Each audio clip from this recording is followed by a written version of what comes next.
इसलिए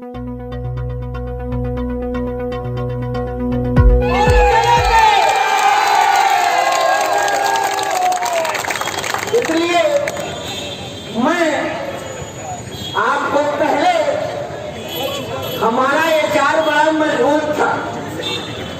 खीर चटाई और जन्मदिन में डॉक्टर महेश्वरी जाके पूछते थे हाल क्या।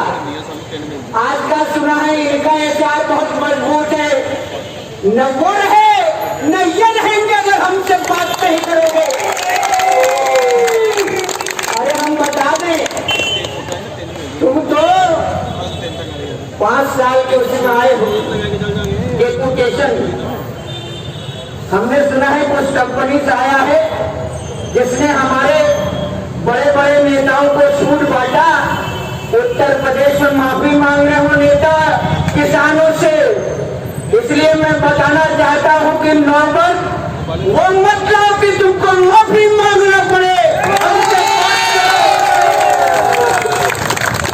हम तुमको याद दिलाना चाहते हैं, तुम्हारी कंपनी का एक प्रोडक्ट जिसमें मल्टीनेशनल की निगाह लगी हुई थी, एवं मरई का सम्मेलन चल रहा था। देशभक्ति बताते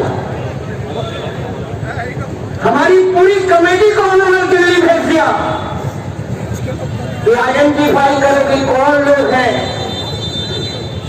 जो हिंदुस्तान की इतनी बेहतरीन कंपनी का वो प्रोडक्ट बंद कराना चाहिए।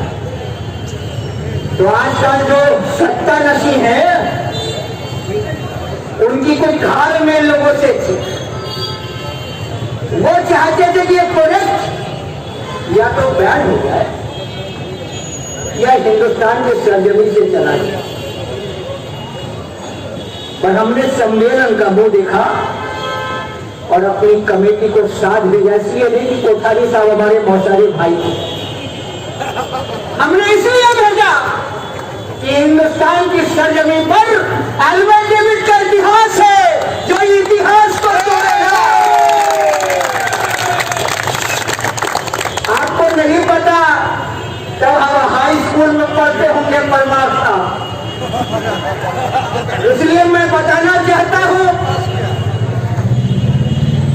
कि सीवी मत बनाइए अपना। सीवी बनाकर कुछ नहीं होगा। अगर हिंदुस्तान के प्रति आपको प्रेम है तो आपको दिखाना पड़ेगा कि एल्बर्ट डेविड के प्रति आपको प्रेम है, नहीं तो हम तब तक नहीं मानेंगे। हमको तुम सिखाते हो राष्ट्रभक्ति। 64 से कहां है हमारे जनरल सेक्रेटरी आएंगे? All India general secretary all India general secretary जिस कंपनी में काम करते हैं, जिससे वो रिटायर हुए, जर्मन रेमेडी, परमार साहब उससे बड़े आदमी थे, काफी मोटे कच्चे थे, राजेश साहब। अभी मुझे महाराष्ट्र से, मैं बस से आ रहा था, महाराष्ट्र के साथी ने भेजा कि एल्बर्ट डेविड के कुछ साथियों को 0 मिला है तनख्वाह। उसमें लिखा है कि हिंदुस्तान में पहला नजीर है। हमें लगता है कि परमार साहब को कोई वही बाबा जो हिमालय में रहता है, जो ईमेल रिसीव करता है नेशनल स्टॉक एक्सचेंज का, उसने आपको सलाह दिया होगा कि गिरफ्त कर दो। तो हम तो बाबा की तलाश में हैं और हमने बहुत बाबाओं को देखा है जो लघुता बात के आते और कहते हैं कि इतना अरब रुपया स्विस बैंक में पड़ा है, कितना काला धन पड़ा है। मैं तो 11 रुपया का कपड़ा पहनता हूं, 3000 करोड़ की कंपनी बना दी परमार साहब, क्योंकि आप जैसे अफसरों ने यह तय किया है कि अगर हमसे नहीं चलता तो बाबाओं के हाथ दे दो। इसलिए मैं कहना चाहता हूं मैनेजिंग डायरेक्टर से कि कोठारी साहब की हमारी बहुत इज्जत करती है, आपके दिवंगत पिता की बहुत इज्जत करती है। रणबैक्सी के मेनन की बहुत इज्जत करती है, ल्यूपिन के एक्स मैनेजर की बहुत इज्जत करती है। सबको समझाया था, समझ में नहीं आया।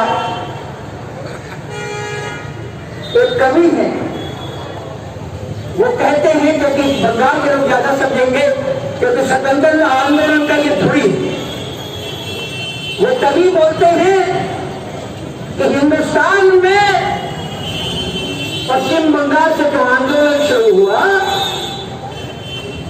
उसने अंग्रेजों को मजबूर कर दिया।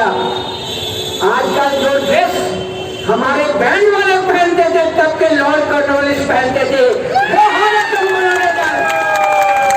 हम तो बहुत सुविधा में है, जीरो बैलेंस में भी गिन के लेंगे, जीरो सैलरी में भी लेंगे और पूरे सूट के साथ लेंगे, पर मजबूरी है कि आप नहीं रहेंगे, देगा। हम इन सारे साथियों को, हमने परमिंदर सिंह के लड़कों को भी समझाया, उनको भी किसी बाबा ने सलाह दे दिया कि इसको तुम बेच दो एक जापानी कंपनी में। उसके बाद नहीं चला तो तीसरी कंपनी में चले गई, पता नहीं आजकल कहां है उनके दोनों लड़के। सुना है दिल्ली में कोई बहुत बड़ी कोठी है, उसमें आराम फरमा रहे हैं। इसलिए मैं बोलना चाहूंगा, मैं इशारे, हम आप समझदार लोग हैं, समझ जाएंगे कहां। इसलिए मैं कोठारी साहब के बेटे से ये कहूंगा कि आप उसी पिता के पुत्र, जिस पिता ने जब डंका बजता था मल्टीनेशनल का तो शुरू किया छोटी कंपनी से, किसने बहादुरी किया? परमार साहब के रिलेटिव है। जहां पर कुछ नहीं जाता था वहां बच्चे मिल जाता था। कौन लेकर जाता था? तुम्हारे रीजनल मैनेजर और तुम्हारे मार्केटिंग मैनेजर।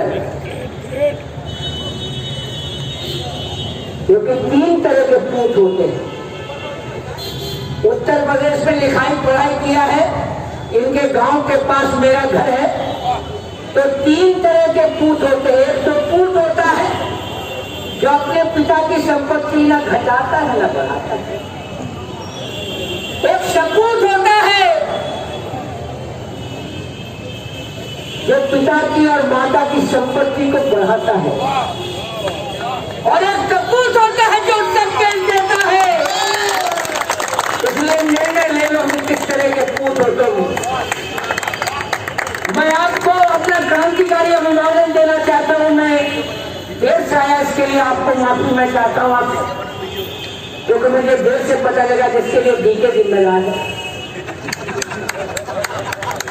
मुझे पता देर से लगा तो मेरी पत्नी पूछने लगी कि यहाँ हमारा देश है, यहाँ तुम कहाँ जा रहे हो? तुम तो डटे हुए हो। हमने कहा अगर बंदूक में नहीं लग सकते तो ढेले के रूप में तो काम आएंगे।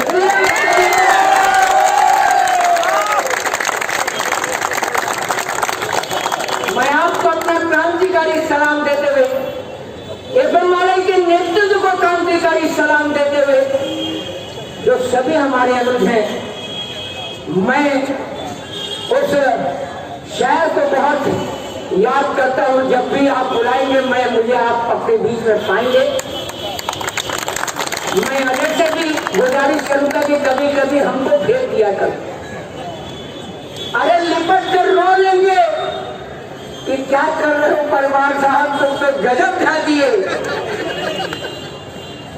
लिपट कर रोने में कोई पाबंदी नहीं, क्योंकि राजस्थान का एक सिपाही मुझे दिख रहा है, दिल्ली का एक सिपाही मुझे दिख रहा है, वहां पे किराए पर रोजारियों को बुलाया जाता है रोने के। अगर हंसना बना है क्योंकि मेरे दांत नहीं है तो रोने में क्या पाबंदी। इसलिए मैं आपका आह्वान करना चाहता हूं, कोटा जाने से पहले दिल और दिमाग बना लो। कोटा में हमारे चरबी कॉन्फ्रेंस, कोटा जाने से पहले अपनी दिमाग बना लो कि इधर रहना है कि उधर रहना है। इसलिए मैं कहना चाहता हूं 300 से ज्यादा साथी हमारे साथ में आर.एन. तिवारी ने मुझे बताया, और आर.एन. तिवारी की प्रेरणा को देख के हमारा ब्लड ग्रुप में खलबली आई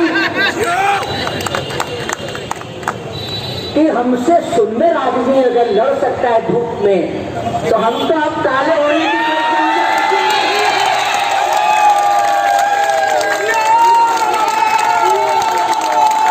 इसलिए मैंने देश के साथियों को व्हाट्सएप में कहा है, देश लड़ेगा, एल्बर्ट डेविड लड़ेगा, मायर लड़ेगा, ग्लेनमार्क लड़ेगा, हिंदुस्तान लड़ेगा, जब तक हमें मिट्टे मिट्टे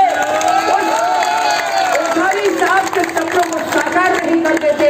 हमसे बात करो, जबरूद को और कमेटी को बुलाओ, अरे ठोक के मजाक करते देखो, ये हमसे अच्छे हैं। तुमने सपरेटा ले लिया और मलाई छोड़ दिया। इसलिए मैं आपको बहुत ज्यादा वक्त न लेकर मैं आपके लिए